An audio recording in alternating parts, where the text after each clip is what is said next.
San natin, it's already 9:41 and 20 seconds. Okay? So, there's less than 12 hours before your quiz and ayun, since we were not able to finish and the entire chapter 2 of the partnership law, we will be finishing it today and I hope that I could make this as quick as I can, no? So, maybe we will not go over all the articles one by one, but try to explain everything na lang from a bird's eye view. Okay, so there are two remaining sections in the second chapter of this partnership law, and section number one we were able to finish already, and that is the rights, I mean the obligations of the partners among themselves. Second section is this, the property rights of a partner. There are only four articles under this section, and Article 1810 enumerates the property rights of a partner, which are number one, his rights in specific partnership property, which is elaborated in Article 1811.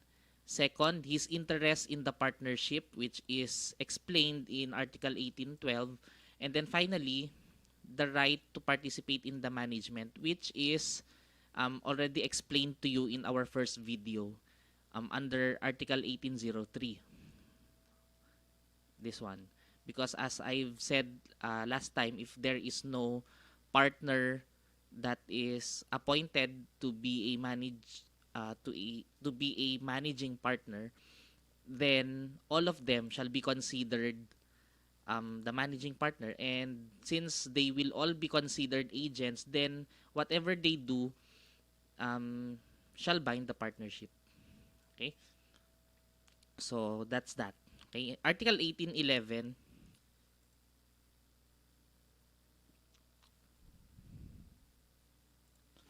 Article 1811 talks about the rights of a partner in the specific partnership property. So since a property may be contributed into the partnership and the partnership is a person, therefore capable of owning and possessing these properties, but the partnership is not a natural person. He is only a juridical person created by law, okay, or by agreement of the partners and governed by this law, the partnership law. Now, um, if this partnership has properties, okay, who will use them? The partnership cannot use them. I mean, can the partnership drive a car, for example? Of course not. Okay? Who will do that? Then, of course, it would be the partners who will be doing that. Now, because of that, okay, the partners have rights, okay, over specific partnership property. Okay? So, all the partners will have equal rights, okay, to possess the specific property, but as long as it is for partnership purposes. Okay, like for example, a car. If a car has been contributed into the partnership, um, is the partner who contributed the car the only one allowed to use that? Of course not. Okay, the other partners will also have a right over that car because that car no longer belongs to the partner who contributed them, but it now belongs to the partnership. Okay? Um, pero syempre dapat partner for the purposes of the partnership lang. Okay? If for example, a partner takes out that car tapos nag-ano siya, ginamit niya pang taxi, nagmaneho siya, kumuha ng mga pasahero, that's not allowed. Okay? That is outside partnership purposes already. But he can do that actually, but with the consent of the other partners. But if he has no consent, then pwede niya lang gamitin yun for partnership purposes. Okay? And then, yung right na yun is not assignable. Okay? You cannot assign that right to third persons. Okay? For example, yun nga, you have a right to to use the car, but only for partnership purposes, you cannot assign that to other persons. I mean, to persons not partners of the partnership. I mean, third persons. Okay? Why is it not assignable? Okay? Number one, because to prevent interference by outsiders in the partnership affairs. Kasi kayo lang na partners dapat ang ano, yung dapat gumalaw for whatever purpose na in-establish nyo yung partnership. Okay? So, by making the right not assignable, edi, yun nga, it will prevent the interference, okay, of third persons or of outsiders. Okay? And of course, it protects the rights of other partners and partnership creditors. Okay? Kasi, um, may right ang mga partners muna, and then after that the partnership creditors. Okay, so hindi um yun na nga, so it is parang related to the first reason na that which has something to do with outsiders. Okay, and yun, okay, and then it is not subject to attachment or execution except on a claim against the partnership.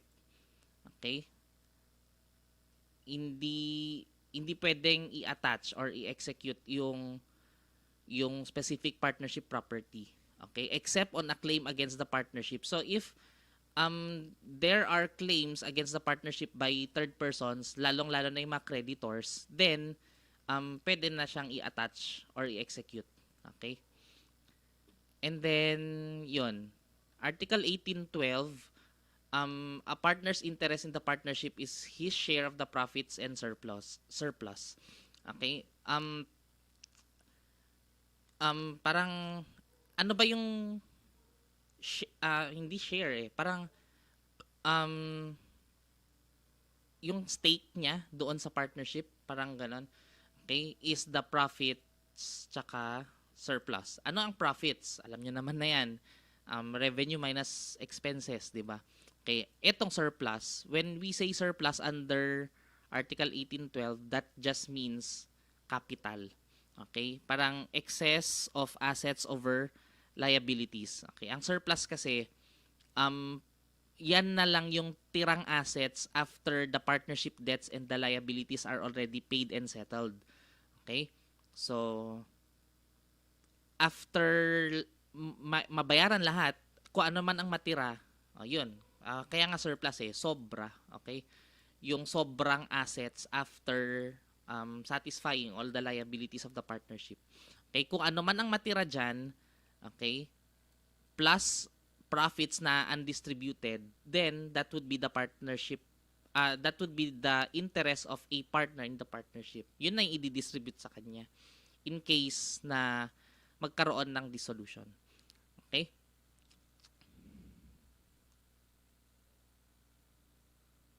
1813, okay, a conveyance by a partner of his whole interest in the partnership does not of itself dissolve the partnership. So parang itong 1813 has something to do with assignment of interest. Okay, pag ba inassign ng isang partner yung kanyang interest doon sa ibang tao, yung ibang tao na yon, does he become a partner? Of course not. Okay, kasi nga delectus personae. Kung ayaw ng mga ibang partners na maging partner siya, di hindi nila magiging partner yon. Okay? So, pero there is no dissolution of the partnership kasi wala namang na-admit na bagong partner, wala namang natanggal na ibang partner. The assigning partner remains to be a partner. The assignee naman, kung kanino binigay or kung kanino i-convey yung interest, does not become a new partner. So, ganun pa rin. The partnership is not dissolved. Okay?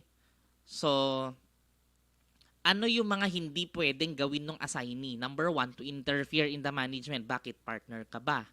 Okay? Ayan, no. Hindi siya pwedeng ayan. Ayan, hindi siya pwedeng mag-interfere in the management or administration of the partnership business or affairs. Okay? Hindi rin siya pwedeng tumingin doon sa transactions at mag-inspect doon sa partnership books. Hindi siya pwedeng mag-solicit ng information, humingi ng information, at hindi rin siya pwedeng mag-inspect ng partnership books. Okay? Ano lang ba ang pwedeng gawin nung assignee? Ano bang purpose niya? Okay, yun lang. To receive, okay, what the assigning partner would otherwise be entitled. Yun lang naman. Okay? Pero ayun nga, however, in case of fraud, the assignee may avail himself of the usual remedies. Okay? In case of a dissolution, the assignee is entitled to receive his assignor's interest. O yun lang naman. Okay? So, taga-receive lang talaga siya. Wala na siyang ibang pwedeng gawin. Okay? 1814,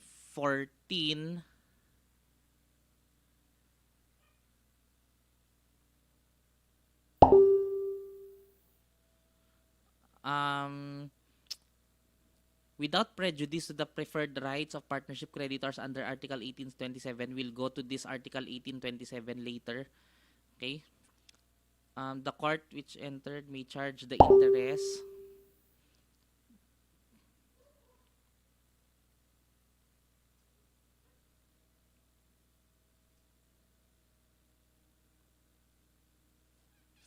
Okay.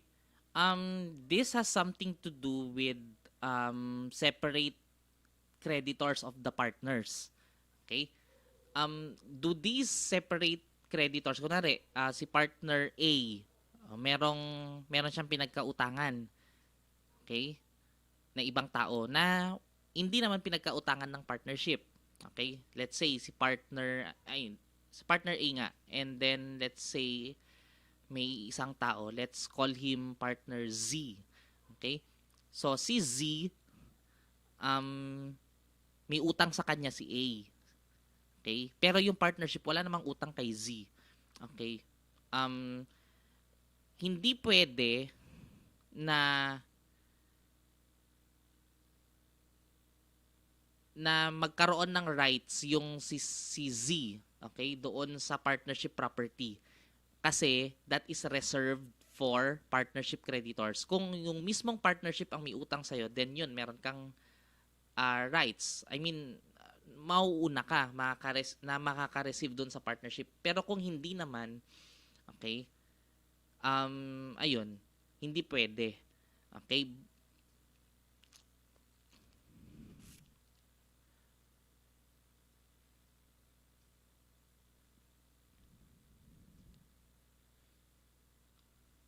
Pero pwedeng i-charge. Okay? I mean, pwedeng i-charge yung interest nung debtor partner. So, si partner A in this example, pwede siyang i-charge. I mean, yung interest niya, pwedeng i-charge doon yung judgment debt, yung utang niya doon kay Z. Okay? With interest.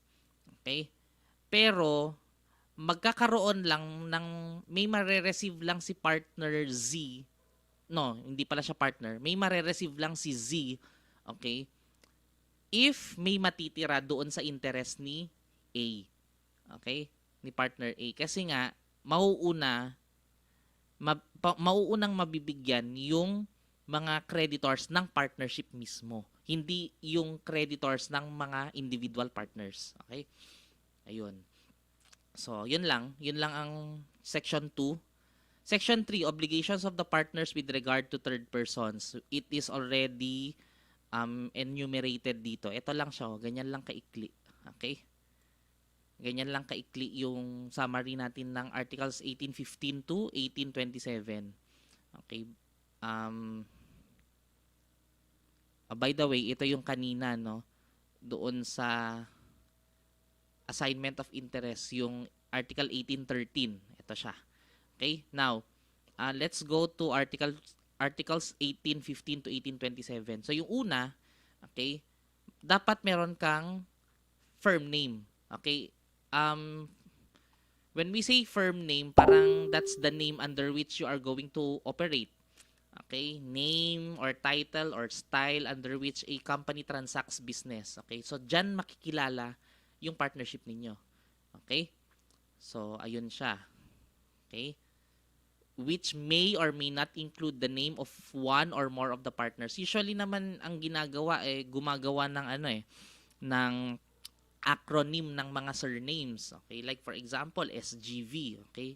Sisip, Gores, Velayod. Sila yung mga nagtatag ng partnership. Okay?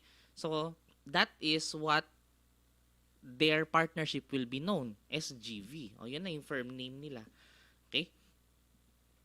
And in that case, it included the names of the partners. Okay? Pero not all partners, syempre.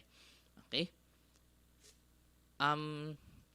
Merong naka-attach dito na second paragraph. Those who, not being members of the partnership, include their names in the firm name shall be subject to the liability of a partner. Kasi nga, ostensible partner ka na. You allowed the use of your name.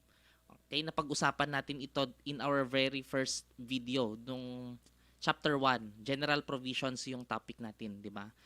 One of the types of partners, ostensible partner, wherein he allowed the use of his name, okay? So, dahil inallow niya, okay, ang alam ng karamihan, partner siya. So, because of that, that partner shall be subject to the liability of a partner. So, kung ayaw mo maging liable as a partner, kasi hindi ka naman talaga partner, do not allow the use of your name. Okay? Now, question. What if mamatay, okay, yung isang partner? Are we still allowed to use yung name ng deceased partner na yon? Okay? Dati hindi. Okay? Pero ngayon, pwede na. Okay? Kasi ang intention nitong Article 1815 is to subject to the liability of a partner those names appearing in the partnership name. Okay? So kung, syempre, how will a person or how will a dead person be liable? Wala naman, patay na eh. Okay, so kaya dati hindi pwede. Pero dahil malay, like for example, yung SGV, people might not be aware. Kung napalitan yung pangalan ng SGV, people might not be aware na sila pala yon. Yun pala yung firm na yon. Okay?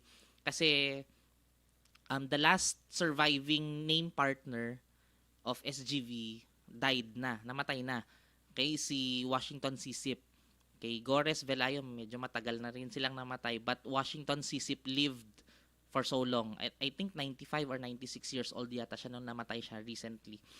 Okay, so since patay na si Sisip, si Gores at si Velayo, does that mean SGV has to change its name?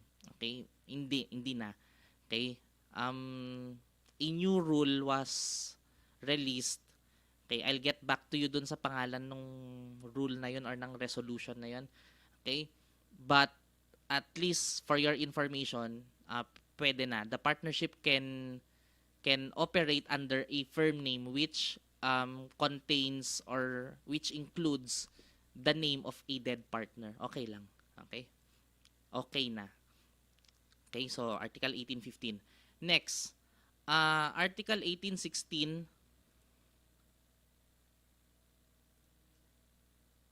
Oops.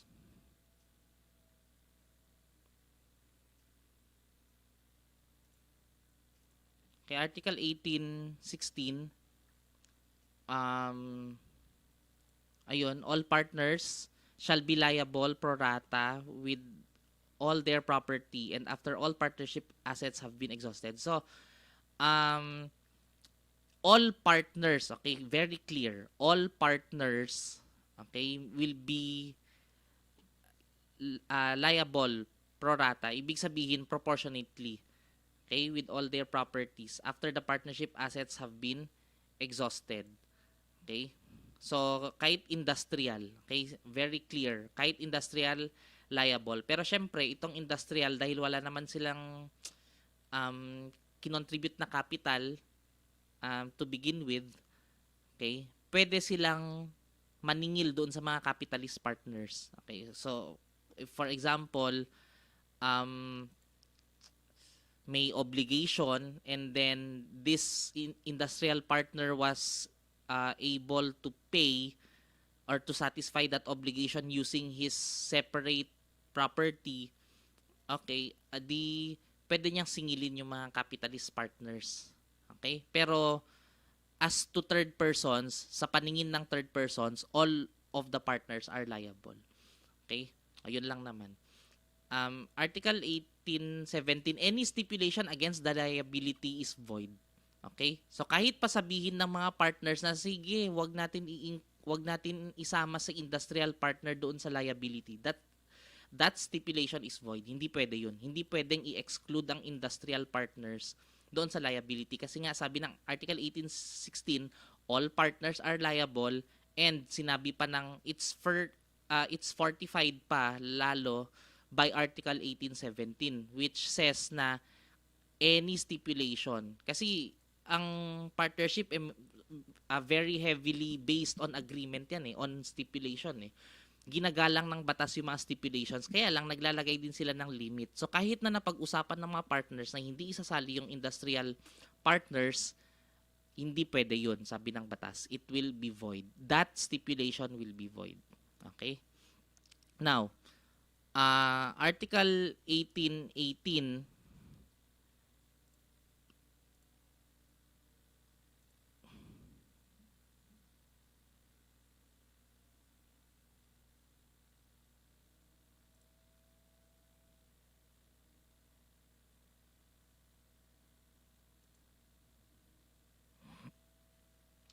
Article 1818, ayun, ito siya.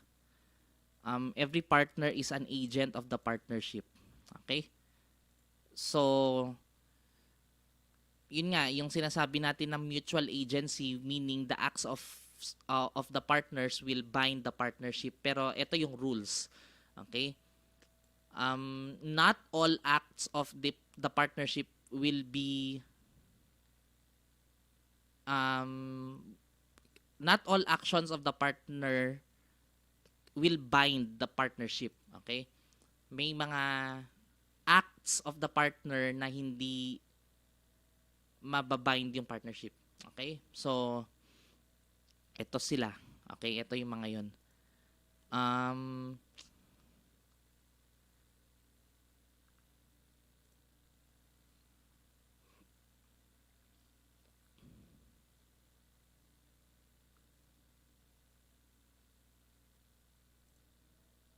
Ayun, ito. This is the summary of Article 1818. Okay? So, if a partner acts for carrying on in the usual way the business of the business of the partnership, okay? I mean, ano ba to? Acts for carrying on in the usual way the business of the partnership. So, ayan, every partner is an agent and may execute acts with binding effect even if he has no authority except when third person has knowledge of the lack of authority. Okay, so if in line naman dun sa business ninyo, if you're selling face masks, for example, and you actually sold face mask, edi binding yun sa partnership. Okay? So, if partner A sells face masks, bound ang partnership doon. If partner B sells face masks, bound din ang partnership doon. Okay? Kasi nga, the partnership cannot act on its own kasi hindi naman siya natural na tao. Therefore, who will act in behalf of the partnership? Edi yung mga partners. So, bawat galaw nila, mababind yung partnership except if third person has knowledge of the lack of authority. Okay? Pag ganito, hindi bound ang partnership dun sa act ng partner na yon. Okay? And then, etong mga to, ayan na siya. Ito na yung mga rules niya. Okay? So, if any of these acts were done by a partner, it will not bind the partnership unless authorized by other partners. Okay? Act which is not apparently for the carrying of business in the usual way. Hindi na siya yung usual na ginagawa mo, hindi na siya yung ordinary course of business mo. Okay? So, kapag gumawa ka ng act na ganon, then it does not, your act will not bind the partnership unless inauthorize ng ibang partners. Okay? And others. Okay? Ayun, that's Article 18. 18. Okay, 18, 19. Okay, where title to real property is in the partnership name. Okay, ito na yung conveyance. Okay, ito. Okay, this is Article 18, 19. Okay. Um, ito yung rules wherein um, malilipat ba yung title from the partnership to another person. Okay, so ito yun. Pero for real property lang. Okay. So syempre, yung real property na yun, it belongs to the partnership, but will it be conveyed to other people? Ito yung ano, ito yung rules. Okay? Article 1820.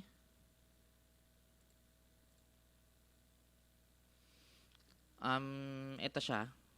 Article 1820. Admission or representation made by any partner concerning partnership affairs within scope of his authorities, evidence against the partnership. Okay, that's Article 1820. Okay? 21. Ito.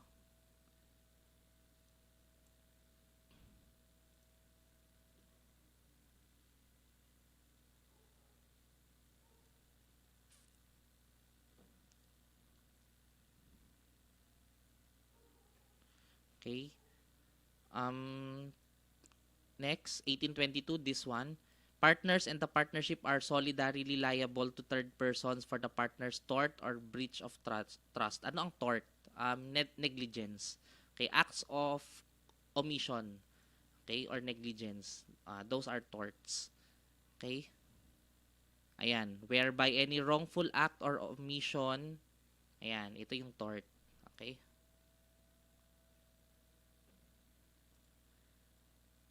Um,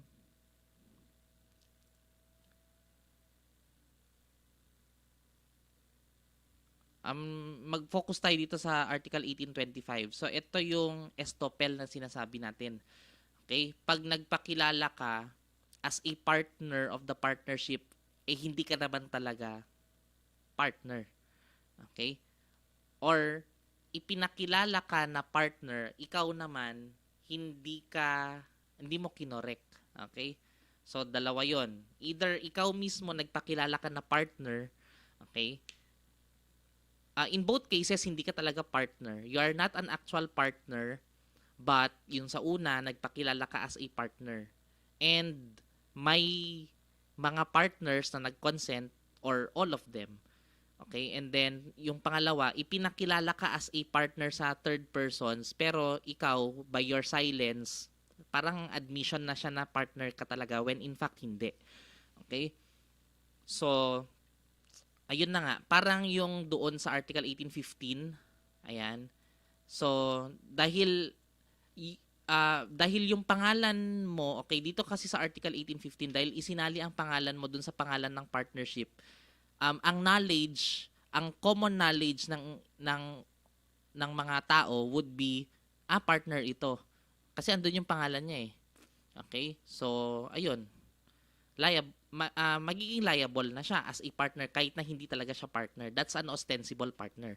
Dito sa 1825, nagpakilala ka. Your name might not appear doon sa firm name, but you led others to believe na ikaw ay isang partner talaga when in fact hindi.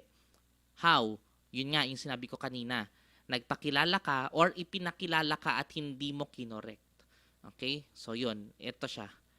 So, same, you will be liable as a partner. Okay? Ayun siya. So, yun yung partnership by estoppel na sinasabi natin. And Article 1825 lays down the rules regarding partnership by estoppel. Okay? Kasama ang mga pangalan nito, yung mga partners na nag-consent, gaya nga ng sabi ko kanina, nagpakilala ka, okay, na partner, and some or all of the partners consent. Okay? So, dahil liable ka because you identified yourself, okay, as a partner, liable din yung mga ibang nag-consent. Okay? So, Article 1826, A person admitted as a partner into an existing partnership is liable for all the obligations arising before his admission as though he had been a partner when such obligations were incurred, except that this liability shall be satisfied only out of partnership property unless there is a stipulation to the contrary. Okay, so incoming partners yan, no? Dati nang may partnership, okay, and then inadmit ka. Okay?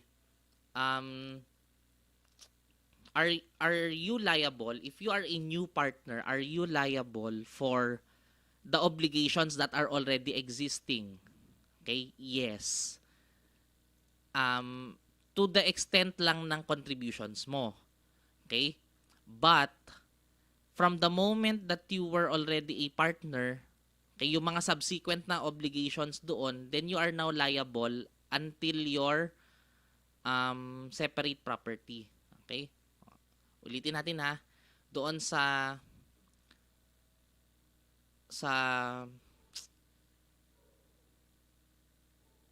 kasi pagkapasok mo as a partner doon sa existing na partnership na, okay, the new partner pagkapasok niya, yung kinontribute niya, it now belongs to the partnership and therefore yung kanyang yung obligations ng partnership nakisali na siya doon. Okay? Parang liable na siya, okay, doon sa mga existing obligations, pero doon lang sa contribution niya. Kasi nga, yung kinontribute niya sa partnership na yon. Okay? But, how about for the subsequent obligations? Okay? For example, naging A, B, and C are partners. Okay? Inadmit nila si D. Okay? Si D is a new partner. Let's say, inadmit siya ngayon, September 3. Before September 3, kung meron bang mga obligations, okay, magiging liable siya pero doon lang sa kinontribute niya. Let's say si D nag-contribute siya ng 10,000. Yung 10,000 na kinontribute niya, it now belongs to the partnership and therefore it will be used to satisfy the obligations kahit pa nung wala siya. Okay? Pero magmula September 3 onwards, okay, if there will be obligations, kasali na si D doon. I mean, pwede nang habulin si D until his separate properties. Okay? And then, Article 1827, ayun nga yung sabi natin kanina, mas may karapatan ang mga partnership creditors. Okay? So, the creditors of the partnership shall be preferred to those of each partner. So, let's say, si A, si partner A, may utang siya kay Z, yung example natin kanina.